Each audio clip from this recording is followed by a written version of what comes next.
तो पहला क्वेश्चन देखते हैं हम। इसमें यहाँ स्टेटमेंट्स दी हुई हैं और यहाँ हमें उसके कंक्लूजन्स दिए गए हैं। सबसे पहले हम स्टेटमेंट पढ़ते हैं। All Cadbury are Nestle, no Nestle is Amul, some Cadburys are Britannia.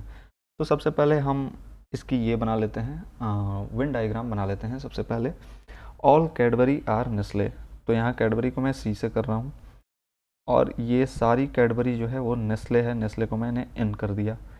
उसके बाद कहा गया है कि नो नेस्ले इज़ अमूल, तो अमूल नेस्ले से अलग है, यानी अमूल और नेस्ले के बीच में कोई भी कंक्लूजन नहीं निकलेगा।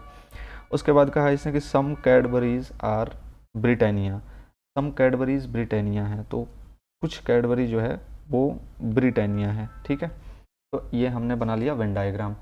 अब वेन डायग्राम के थ्रू हम कंक्लूजन्स देखते हैं। कंक्लूजन में है सम नेस्ले आर ब्रिटानिया, तो अगर सारी ही कैडबरी नेस्ले हैं तो कुछ नेस्ले, कुछ कैडबरीज ब्रिटानिया हैं, तो ऑब्वियस है कि कुछ ना कुछ नेस्ले भी ब्रिटानिया होंगे। तो फर्स्ट कंक्लूजन तो हमारा फॉलो करेगा।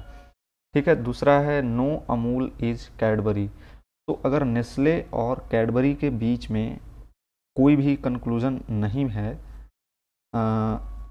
नेस्ले एंड अमूल के बीच में कोई भी कनेक्शन नहीं है, तो ऑब्वियस है कि यहाँ पे नो अमूल इज कैडबरी, कोई भी अमूल कैडबरी नहीं है। ठीक है, क्योंकि कैडबरी तो सारी नेस्ले ही है ना, तो कोई अमूल कैडबरी नहीं है। ये भी हमारा स्टेटमेंट सही है। नेक्स्ट स्टेटमेंट है नो अमूल इज़ ब्रिटानिया, तो यहाँ लिखा गया कि सम कैडबरीज आर ब्रिटानिया।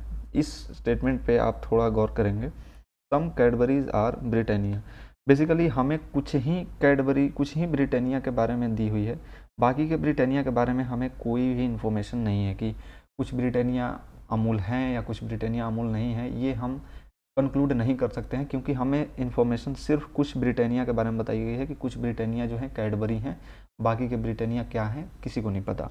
तो तीसरा हमारा कंक्लूजन नहीं निकल सकता।